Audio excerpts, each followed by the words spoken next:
Bom, em meio a tudo isso, teve ontem um jantar do presidente Lula com parlamentares, com líderes dos partidos, com o presidente da casa, tá aí, ó.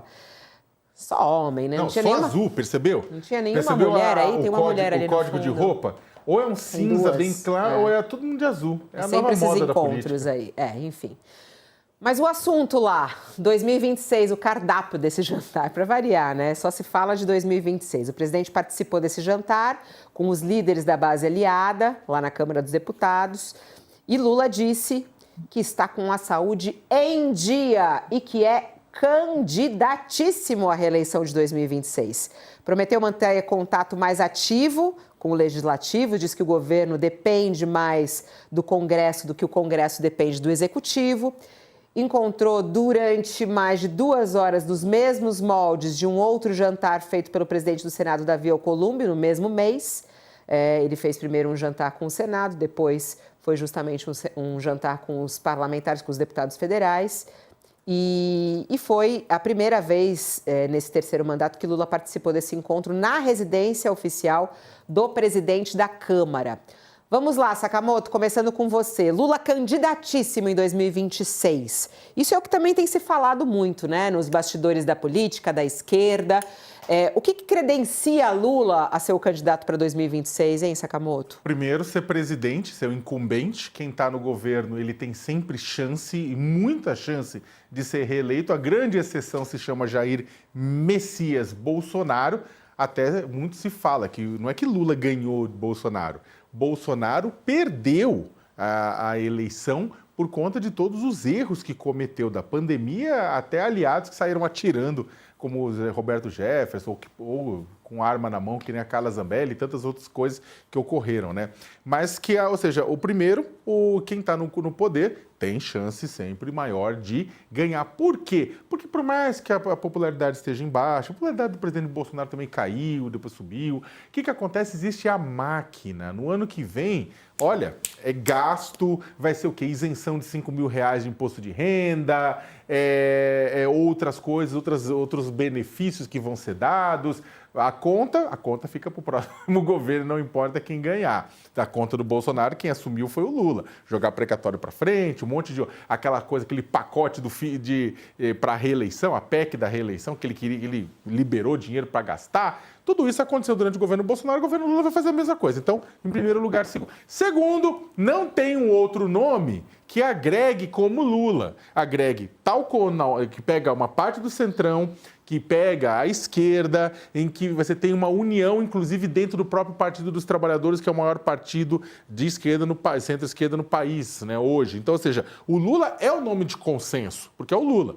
Se você joga para Haddad, por exemplo, se você joga para vários outros nomes, Alckmin, Haddad, aí o pessoal começa, não, veja bem aqui, veja bem aqui lá, dentro do próprio partido, do próprio PT, vai começar os veja bem.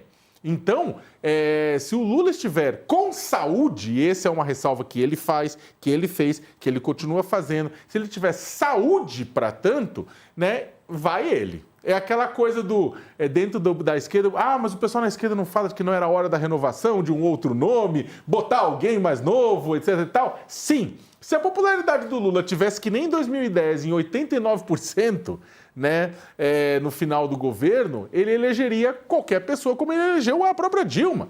Vai a Dilma, porque o Lula ungiu. Né? Agora, com uma popularidade menor, com uma situação diferente, com essa polarização maluca, ele não vai ter esse 89%. Se ele conseguir 50% na virada do ano, vai ser lindo, maravilhoso. Então, fica mais difícil ele ungir alguém. Né? Então, se ele estiver sem saúde, vai ter que ungir, senão vai.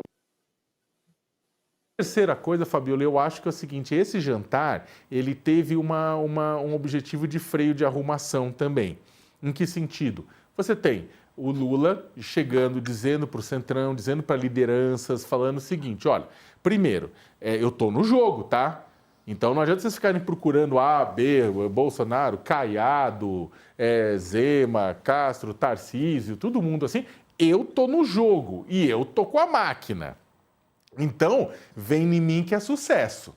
Né? Ele coloca isso, ele fala, isso é importantíssimo. O que o Lula está falando, ele fala assim, ei, volta aqui, eu estou no jogo. Ele tenta botar um freio de arrumação. Segundo, ele tenta também se aproximar, porque o Lula vem sendo muito criticado pela falta de contato que ele está tendo com parlamentares.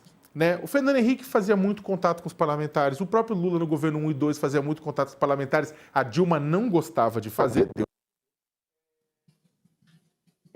É parlamentar por natureza, havia quase um semipresidencialismo, né? Quase um parlamentarismo durante o governo dele, e ele também tinha muito contato com o parlamentar. Então é o seguinte, o Bolsonaro, mais ou menos, tinha contato, poderia ter tido mais. O Lula está em déficit, os parlamentares reclamam que tem recebido pouco, né? Então, recebe, traz o pessoal, conversa, mas principalmente se mostra como candidato, né? No momento em que se discute reforma ministerial, que se discute o quantos partidos do Centrão querem ou não participar do governo, é fundamental uma ação do presidente Lula no sentido de se mostrar vivo. Lula, em resumo, né? O Lula, com esse jantar, quis dar uma prova de vida dele para o Centrão.